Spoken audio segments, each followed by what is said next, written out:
ગુજરાત વિધાનસભામાં આજે આદિજાતિ વિભાગ છે તેની આ માંગણીઓ પર ચર્ચા થઈ હતી અને ધારાસભ્ય ચૈતર વસાવાએ પણ જે પ્રકારે આદિવાસી સમાજ છે તેમને અન્યાય થઈ રહ્યો છે, તેમના ડેડિયાપાડાના લોકોને જે પ્રકારે પાણી મળવું જોઈએ અને ઓરડાનો મામલો હોય તે દરેક મામલે તેમણે તેમના વિચારો પણ વ્યક્ત કર્યા છે અને આ મામલે તેમણે પ્રતિક્રિયા પણ આપી છે।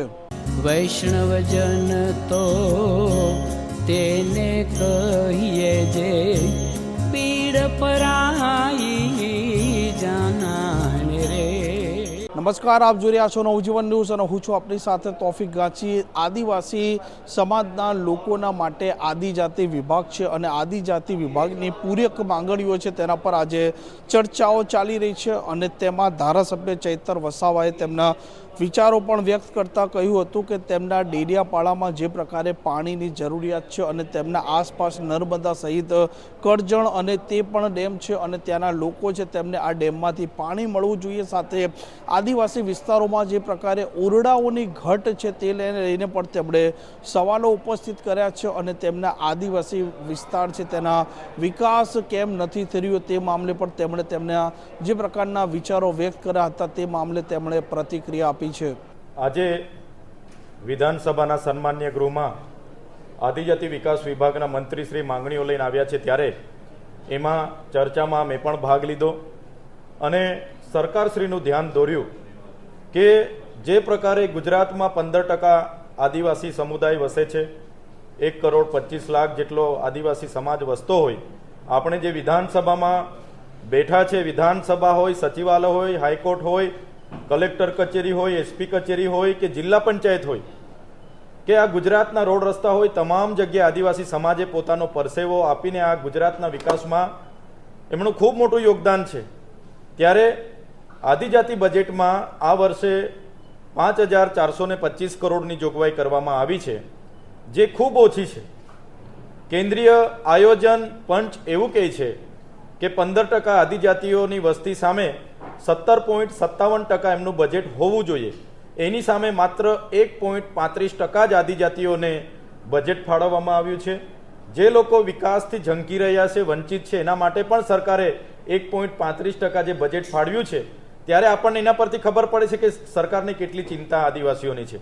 અને સાથીઓ, તમે જોયું હશે 2024-25માં આ જ પ્રકારે 4,373 કરોડની જોગવાઈ થઈ હતી અને એ 4,373 કરોડની સામે માત્ર 3,373 કરોડ રૂપિયા જ વાપરવામાં આવ્યા। 1,000 કરોડ રૂપિયા કાં છે, કયા હેડે પડેલા છે એની કોઈ રેકોર્ડમાં માહિતી નથી। એ જ પ્રમાણે ગત નાણાકીય વર્ષ 2025-26માં 5,120 કરોડની જોગવાઈ કરવામાં આવી, તેની સામે માત્ર ને માત્ર 2,410 કરોડ જ આદિવાસીઓ માટે વાપરવામાં આવ્યા। ત્યારે એક બાજુ આદિવાસી વિસ્તારોમાં આંગણવાડી નથી, શાળાના ઓરડા નથી, કુપોષણથી બાળકો પીડાય છે। મારા જ નર્મદા જિલ્લાની વાત કરું, 11,253 બાળકો કુપોષણથી પીડાય છે। દાહોદ જિલ્લામાં 19,596 બાળકો કુપોષણથી પીડાય છે, સિકલ સેલ એનિમિયાથી પીડાય છે અને સરકાર એ આદિવાસીઓનું બજેટ બીજી જગ્યાએ વાપરે છે। તો એ બજેટ ટ્રાઇબલ સપ્લાનના માધ્યમથી ડાયરેક્ટ આદિવાસીઓ માટે વપરાય એની અમે રજૂઆત કરી છે। એ જ પ્રમાણે જે ન્યૂ ગુજરાત પેટર્ન યોજના અંતર્ગત અમે ખેડૂતોને ખેતીવાડીના બોર કરી આપતા હતા, દુધાળા પશુ આપતા હતા, માંડવા પ્રોજેક્ટ આપતા હતા, એ ગુજરાત પેટર્નમાં 1,000થી પણ વધારે જોગવાઈ આગલા વર્ષોમાં હતી। આ વર્ષે માત્ર 200 કરોડ રૂપિયાની જોગવાઈ કરી છે, જે પણ એક દુઃખદ બાબત છે। એ જ પ્રમાણે જે બાળકોને પોસ્ટ મેટ્રિક શિષ્યવૃત્તિ યોજના જે ભારત સરકાર પુરસ્કૃત હતી, ઘણા વર્ષોથી ચાલુ હતી, આ સરકારે 28/10/2024ના રોજ પરિપત્ર બહાર પાડીને આદિજાતિના 12મા ધોરણ પછી ઉચ્ચ અભ્યાસ કરતા વિદ્યાર્થીઓ જે પણ લોકો મેનેજમેન્ટ કોટા અને વેકેન્ટ કોટામાં એડમિશન લીધા છે એમના માટે શિષ્યવૃત્તિ બંધ કરી દીધી। સરકારને આજે અમે વિનંતી કરી છે, જે પણ આદિજાતિના વિદ્યાર્થીઓ મેનેજમેન્ટ કોટામાં વેકેન્ટ કોટામાં છે એ ચાહે કોઈ પણ અભ્યાસક્રમમાં હોય એને તાત્કાલિક અસરથી સ્કોલરશિપ ચાલુ કરવામાં આવે એવી અમે માંગણી કરી છે। સાથીઓ, એક ખૂબ જ ચર્ચિત મુદ્દો ઘણા વર્ષોથી ચાલે છે, આદિવાસીઓના ખોટા જાતિના સર્ટી લઈને લાખો લોકો નોકરીઓમાં લાગી ગયા છે। કેટલાક લોકો ચૂંટણીઓ લડીને વિધાનસભા સુધી પહોંચી ગયા છે અને શિક્ષણમાં પણ એ રીતના એડમિશનો લઈ લે છે અમે આજે સન્માન્ય ગૃહમાં કીધું 2018માં કાયદો બન્યો, 2020-22માં નિયમો બન્યા, છતાં પણ એ ખોટા લોકોને આજ દિન સુધી નોકરી હોય કે રાજકીય ક્ષેત્રે હોય કે શિક્ષણ ક્ષેત્રે હોય એમને બહાર કાઢવામાં આવ્યા નથી. ગુજરાત સરકારની વિભાગીય વિશ્લેષણ સમિતિ તાત્કાલિક અસરથી એવા લોકોને બહાર કાઢે એવી અમે સરકારશ્રીમાં રજૂઆત કરી છે. આદિવાસીઓનો અંબાજીથી ઉમરગામનો વિસ્તાર એ સમગ્ર શિડ્યુલ એરિયામાં આવે છે. એને બંધારણની કલમ 13(3) ક અંતર્ગત ત્યાં રૂઢિગત ગ્રામ સભાઓને પાવર આપવામાં આવ્યા છે. પેસા એક્ટ 1996 અંતર્ગત ગ્રામ સભાને સર્વોપરી ગણવામાં આવી છે. ન વિધાનસભાના લોકસભા સબસે ઊંચી ગ્રામ સભા. આજે મેં વિધાનસભામાં સરકારશ્રીને કીધું અંબાજીથી ઉમરગામ વિસ્તારમાં એ ચાહે અંબાજી હોય, એ ચાહે કેવડિયા હોય, માલસામોટ હોય, ડમલાઈ હોય, વાલિયા હોય, આંબાડુંગર હોય કે નસવાડી હોય, દરેક જગ્યાએ આદિવાસીઓની જમીનો વિકાસના નામે બારોબાર લેવામાં આવે છે. સરકાર તાત્કાલિક ધોરણે અટકાવે. જ્યાં સુધી ગ્રામસભા પરવાનગી નહીં આપે, સહમતિ નહીં આપે, ત્યાં સુધી કોઈ પણ પ્રોજેક્ટમાં આ પ્રકારની જમીનો ના લેવામાં આવે એની આજે વિધાનસભામાં અમે રજૂઆત કરી છે.